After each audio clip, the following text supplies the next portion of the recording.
in Gelcoat now. Gelcoat is a critical part of all boat manufacturing.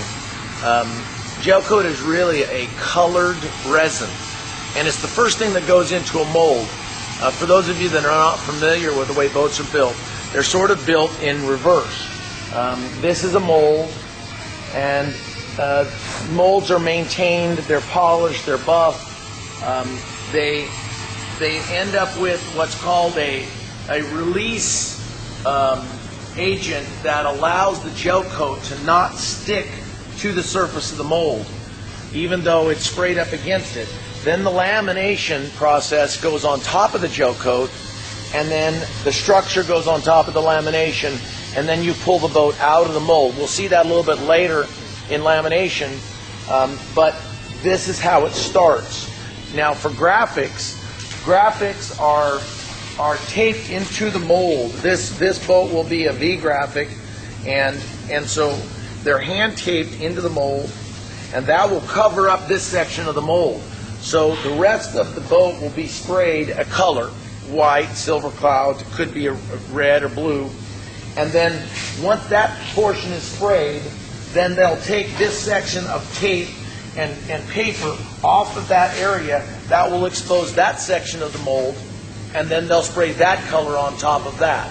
In fact, if we walk over here to where we've already sprayed the boat,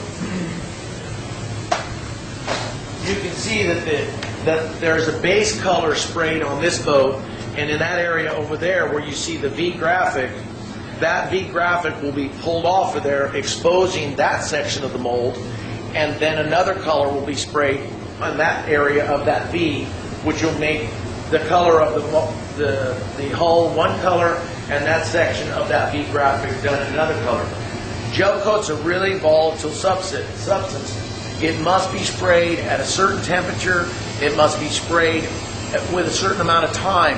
You've got so much time before the gel coat hardens completely, and it's critical that the next process of gel coat color goes next to the gel coat that's already in the mold at that time. If you wait too long, then it doesn't bond up against the next color and give you that seamless color that you see on the outside of a boat.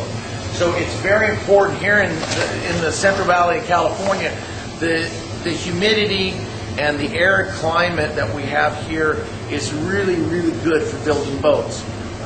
Other parts of the country, it's not as good, and that's why you see most of the gel coat companies, we call them California builders, who build a lot of gel coat graphics, come from here in California. Some of the other manufacturers that are from the eastern part of the United States don't have the kind of gel coat work that we do here. We do metallic colors, we do multiple colors. We don't use any tape on the outside of our boats to cover gel coat lines. So it's important, and this is an art that we've been doing for 50 years here at Sanger Boat Company, and it really makes a difference in the finish on the outside of the boat. Allows you to have a customized boat to your color specifications, to match your truck, to match your houseboat, to match your whatever you want, your bathing suit, as far as that goes. And it's the first part